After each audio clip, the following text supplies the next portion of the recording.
with this slider has changed the game.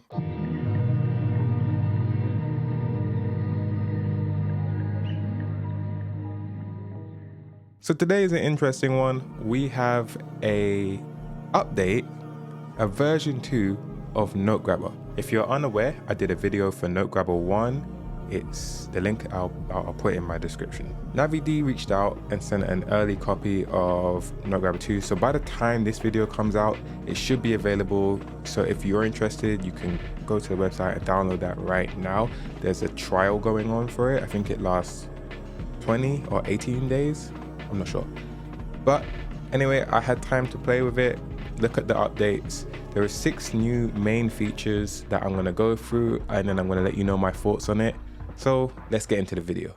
So I'm going to go ahead. We know how noteGRABBER works. I'm just going to hit play and record in the sounds.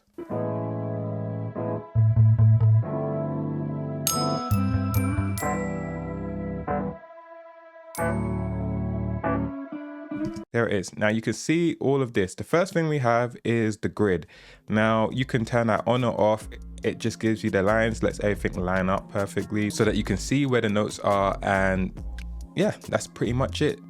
Turn it on, off. You can just find it right here. Another feature is this. You can now zoom in and really get a good look at what's going on here, which I think is really cool.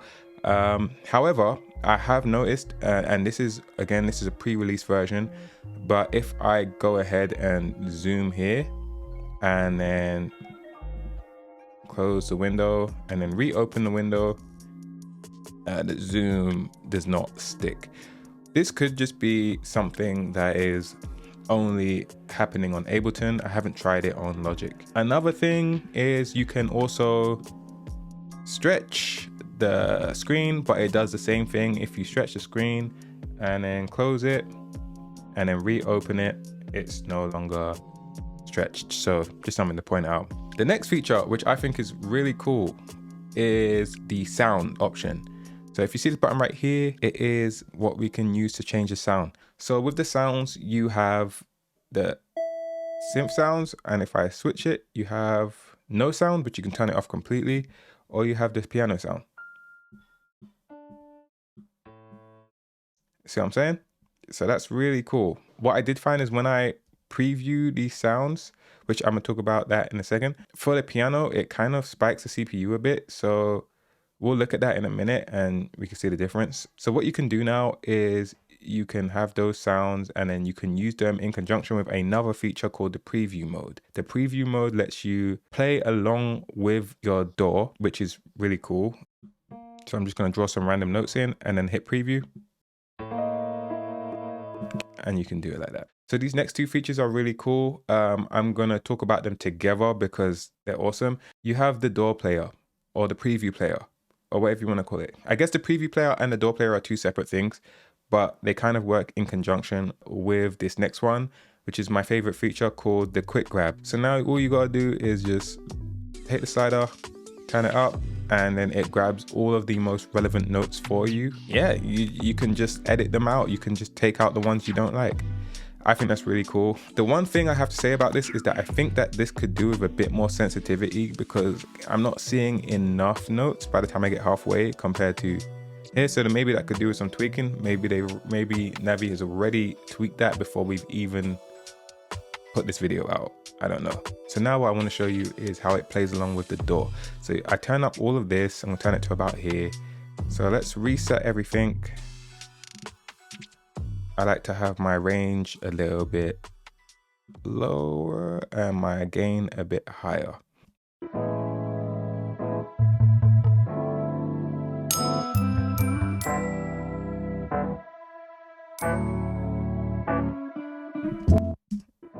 Okay, so now we've got that. We turn the slider up and then let's just play it.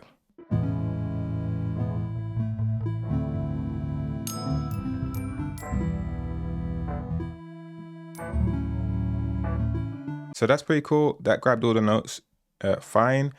I would want now I'm gonna show you the piano and just see what happens, because last time I was testing this, it was spiking like crazy. Yeah. I don't know if that's coming across in recording, but my CPU is hitting like 60% now. So I don't know if that's been fixed. By the time this video's come out, I've already reached out to Navi and let him know about that. See what he thinks. It might just be an Ableton only problem. I guess we'll have to see. So I'm just gonna take this, drag it out just like how we did with noteGRABBER 1. What I normally do is I come in here and I clean it up.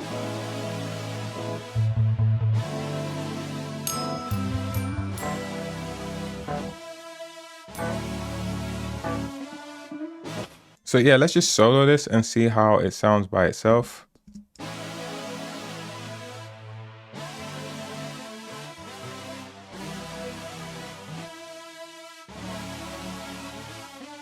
So now you can layer your samples with some nice chords and just have a great time. I think that's awesome. Let's try another sample. It's a bit more stripped back, just so that we can see what we can pull from something that's still got like a bit of instrumentation in the background, but also has the main piano chords, and just see what noteGRABBER can pull from it. So everything's set, my range, speed, all that. And yeah, we just hit the record button.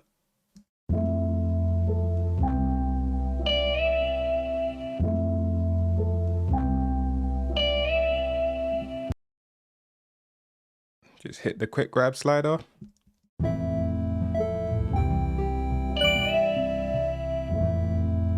I don't want those top ones in. I might even want less than that. I might just want the chords here.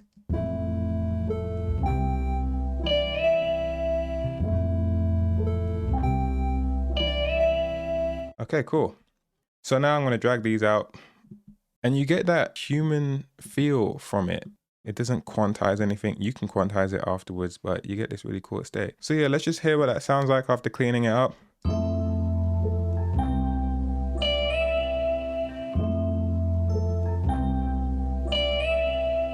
I feel like with this quick grab slider, you're getting more out of the plugin. I think this takes it to the next level, and it's such a simple thing. I can blast this all the way up, boom, drag that out, and get even more detail.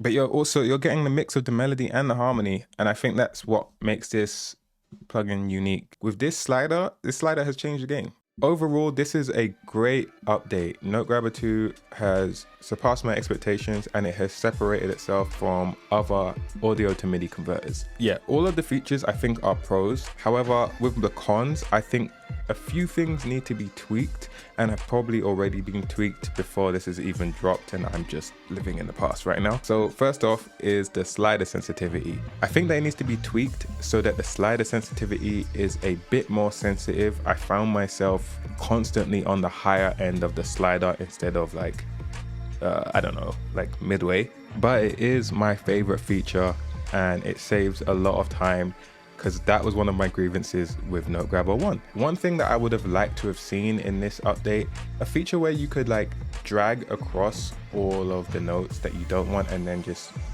delete them like that. I think SampleLab has that. It would be dope in noteGRABBER, but then again, I like to drag all the notes into my DAW and then edit them there anyway, so I guess it's like whatever. I think it's definitely separated itself as an audio to MIDI converter. If people are looking for a specific type of MIDI to audio converter, they can look at noteGRABBER 2 as its own specific thing, which is awesome. Don't forget, you can download the trial and try it out for yourself, and let me know what you think in the comments. Go try it, come back, let me know what you think in the comments, and we can discuss that. Anyway, if you like any of the music playing in this video, you can find it in my Bandcamp. I have a website now, piccoloblack.com, where you can find my beats and any services I have. You can subscribe to my Bandcamp if you feel like supporting the channel, or you could just subscribe here. It's up to you, join the crew. I've been Piccolo Black.